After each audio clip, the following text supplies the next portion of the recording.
Hello, everybody. Good morning. Happy Magical Monday.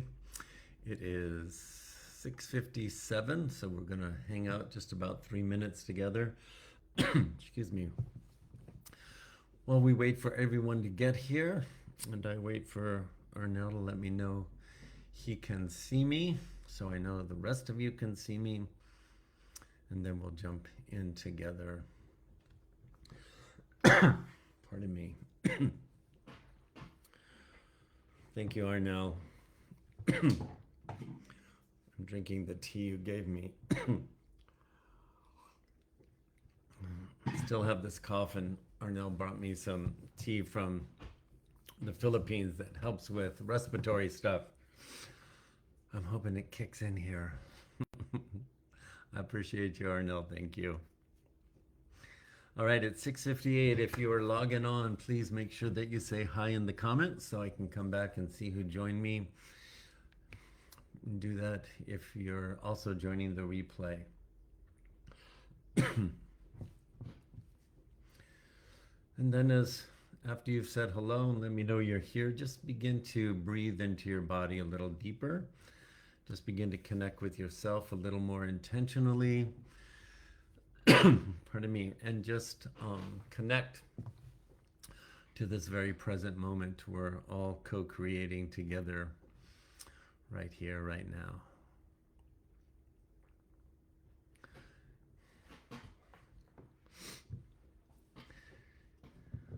One of my clocks says 6:57, the other says 6:59. I'm going with what's on my computer. So just hang tight with me for a minute. And again, I apologize that I have to interrupt myself with these coughs. And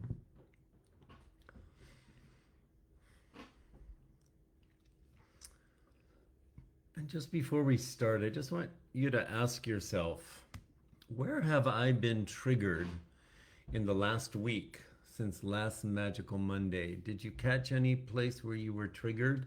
And were you aware of how you interacted with the moment? Just see if you can bring that forward. Okay, it's 7 o'clock straight up, so I'm going to jump right in because I've got a lot I want to share with you. So thank you for being here and happy Magical Monday. Here we are getting ready to move through the final week of May, and I want to speak to you about something that I just brought into the conversation, triggers. Not small irritations, not surface level annoyances. I'm talking about the kind of trigger that reaches deep into your body and suddenly makes you feel unsafe or unseen or rejected or misunderstood or powerless or uncertain about what's going to happen next. And I want to say this clearly before I keep going, because the trigger is not the problem. The trigger is information. And that became incredibly real for me this past week. As I was getting ready for this awesome 2-day show I was so excited about, I had this super emotionally activated experience with my art, or with my studio director at the art studio, Bill. And I want to be really clear before I go on. This is not about blaming Bill. And it's not about making someone else wrong. This is about what the experience revealed inside of me. And for much of my life, and over the last 30 plus years of my personal healing, a part of me I became aware in my healing process that for a long time, a part of me unconsciously tied my worth and my emotional safety to the approval, first starting with my dad and then transferred to any other strong male authority figures in my life. And if someone I respected, and females, this could be to females, but it was rooted in the male. If someone I respected seemed disappointed or dismissive or emotionally rigid or any way uncomfortable with me, which happened starting at 3 years old when I realized not everybody saw colors, my nervous system just got so super fast. I just was activated into self-doubt. And You've heard me talk about my awareness this past year of my over explaining. That's becoming very clear to me. I would go into overdrive of over explaining, trying to get people to understand so I could be seen and feel safe. That was a super powerful survival mechanism that I manifested within my persona, my wounded third dimensional persona, and it just brought me into a perpetual state of contraction. And that happened in this conversation with Bill, or in this exchange with Bill. It was more than a conversation, but this recent experience revealed something even deeper as it relates to what I just shared with you. Part of me still unconsciously believes that when my authentic self becomes bigger, more visible, more playful, more alive, more original, more expansive as me, someone with authority will eventually just become uncomfortable with it and try to contain it and shut me down. And what hurt in this past week was not simply the disagreement itself. What hurt was the younger part of me that still hoped, and I didn't realize this is what I was doing, still hoped authority figures would finally just see me, see my joy, see my creativity, see my magic, and just bless it instead of fearing it. And that was the deeper trigger. And honestly, that realization this past week was so profound for me, because since my dad died last September, I've been moving through all kinds of layers, layer after layer of healing around love and approval and emotional safety and visibility and my creativity and this perpetual sense and this perpetual feeling that somehow I still have to become good enough. Hence the over-explaining. You got to understand me before I can be good enough to finally be fully seen. And this recent experience revealed another layer of that was ready to be healed. Not because I'm failing and not because Bill is some kind of villain, but because the elders told us in May, the light inside of us is getting brighter to reveal what's already there. And we're ready to see it in a brighter light so we can interact with it differently. And it can be dissipated and moved out of our field. And that's what I want to offer you today, because triggers are never punishment. And triggers are never proof that you are going backwards or somehow failing. When a familiar feeling comes up in an area you think you've made progress on, it's easy to default. Really? Again? Again? Yes, again. Again. And we got one more week in May as the light continues to get brighter to show what's already there. We are being given new information about who we've been and who we are becoming. And and it's in that activation this month from these triggers, something inside of us is asking to be seen more clearly. And what I realized this weekend is that this month has become crystal clear to me that the triggers are the gift and the grace of this sacred work of becoming and dismantling, so the I am you has more space to embody you, to become you in your body. This is huge, and we got one more week left. So sometimes triggers reveal fear. Sometimes it's grief, sometimes exhaustion, maybe anger, maybe your old survival strategy that you couldn't quite articulate. And sometimes it's a place where trust has been broken. And sometimes it's a belief we inherited a long time ago that no longer matches who we are becoming. It's not a match to the I am you. So the invitation from the trigger is not to shame the trigger.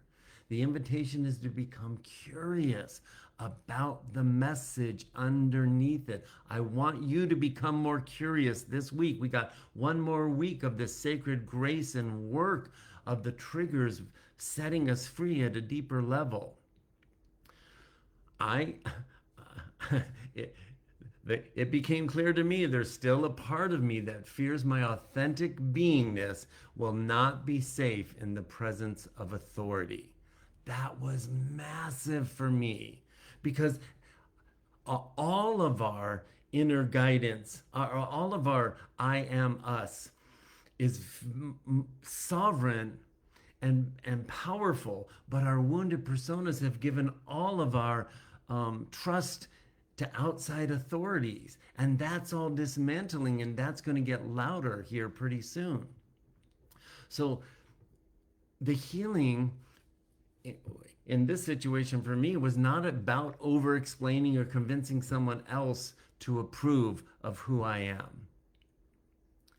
The healing was to remain connected to myself in the moment that the trigger was being presented. Why? Because the only time we can create a pattern interrupt is in the moment the pattern is revealing itself.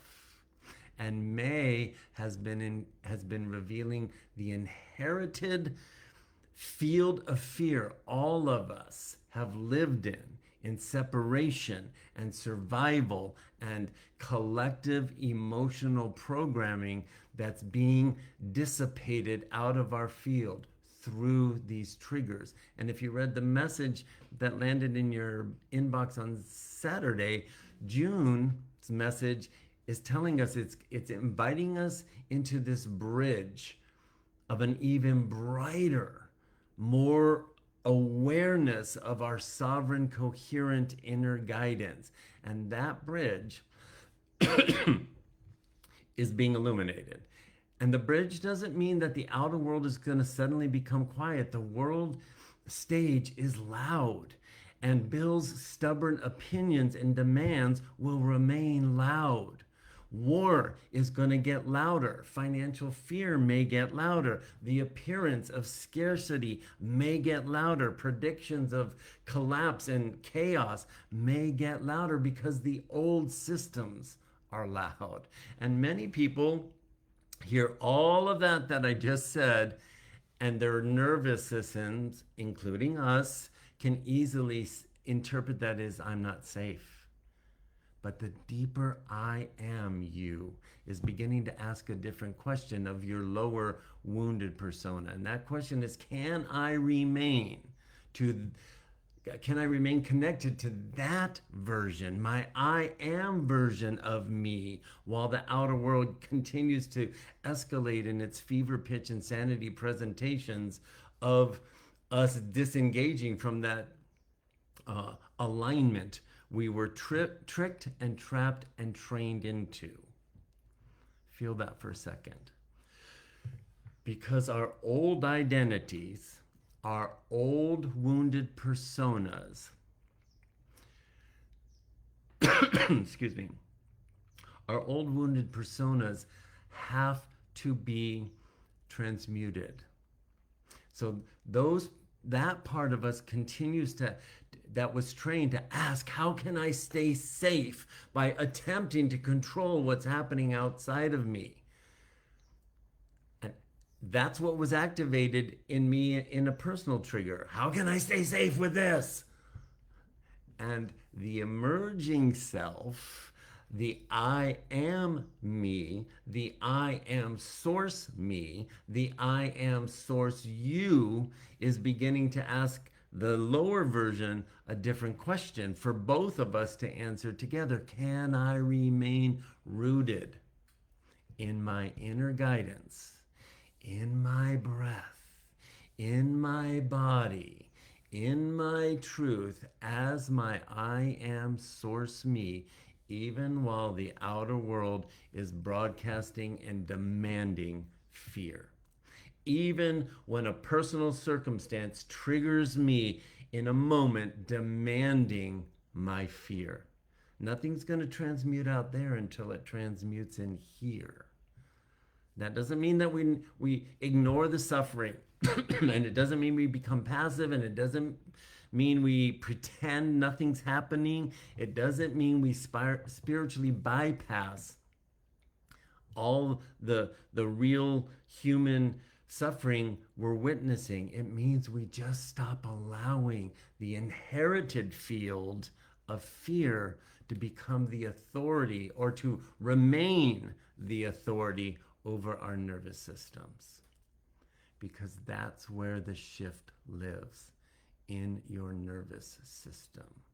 We were captured and trapped and trained to keep our nervous systems believing we are victims to everything outside of us. And that is changing from the inside out, not by pretending that the world is safe in every physical sense. I'm not saying that, but it's by remembering there is a deeper field of safety within us that it simply cannot be taken over by the fear that's broadcasted from the dismantling world if we're connected to it. And that's what I experienced in my own trigger this weekend in real time. And it was transformative.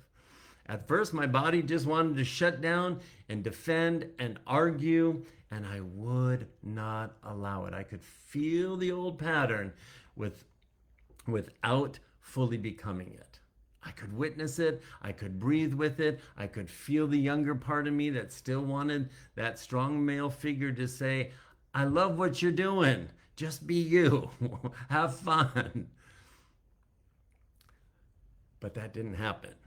And it was in my recognition of the contraction, and it was in my pause, and it was in my breath, and it was in me speaking my truth in the moment without over defending, and then just pivoting into a new direction that was, if we would gauge me, I didn't win the argument and I didn't get what I wanted. I didn't need to, because the trigger wasn't about that. It was about the light getting brighter so I could see this part of me even more clearly. And what that did do is it inspired me to ask the question, okay, if I can't do this, what can I do?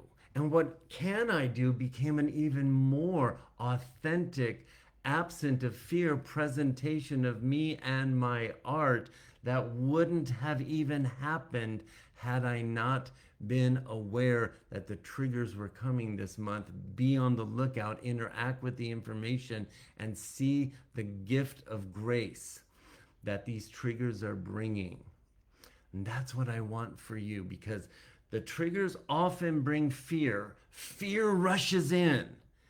Inner guidance, if we're prepared for it, instantly can steady us.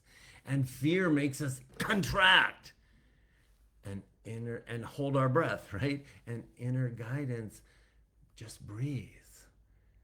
And fear says, okay, dude, you got to figure this all out right now. And inner guidance says, just breathe, come back to center, pause, and allow the clarity to come. So what old pattern of fear or belief or protective strategy is asking to be seen more clearly in you right now? Be on the lookout for this in this final week. Become really intentional with the medicine that we've been given. Expect the triggers, because that is the movement of May. And the message of June is transitioning us from the message of May, which is we've inherited fear and we've translated that into an embodied way of being. And June is moving us out of that into an embodied way of knowing, that's shifting who and how we are being and what we are becoming as our I am source.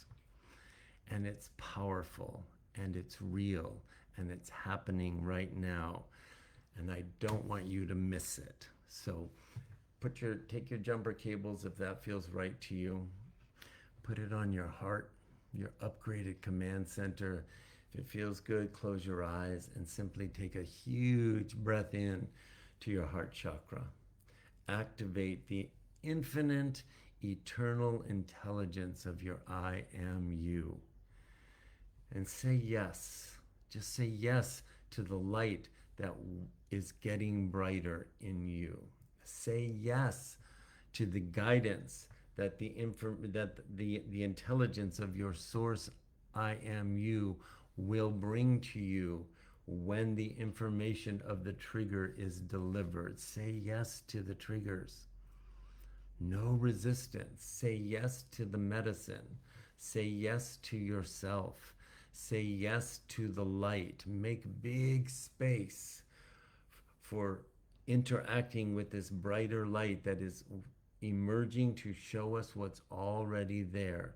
It's not to punish us. It's not to say you're behind. It's to say you're ready for more. You're ready for more.